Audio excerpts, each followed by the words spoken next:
Sa isang maliit na coffee shop sa Maynila, si Mia, isang batang barista, ay araw-araw na naghahain ng kape sa kanyang mga customer. Isa sa kanyang mga regular na parokyano ay si Adrian, isang tahimik na manunulat na laging nakaupo sa sulok habang nagsusulat sa kanyang notebook. Palagi niyang ino-order ang kapeng may 2 kutsarang asukal.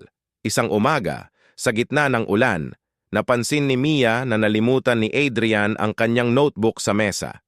Hindi mapigilan ni Mia na buklatin ito at makita ang mga salitang para kay M.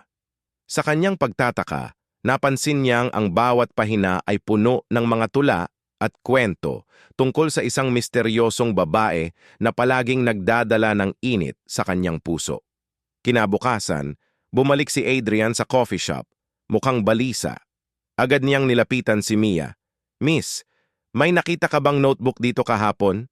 Ngumiti si Mia, iniabot ang notebook at sabay sabi, "Nakita ko at nabasa ko rin." Nagulat si Adrian ngunit ngumiti rin siya. "Para sa'yo yan," sabi niya.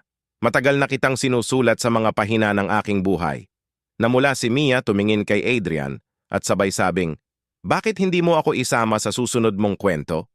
Simula noon, tuwing umuulan, magkasama na nilang binubuo ang kanilang sariling love story sa isang maliit na coffee shop sa Maynila, tulad ng isang mainit na kape na nagpapainit ng damdamin.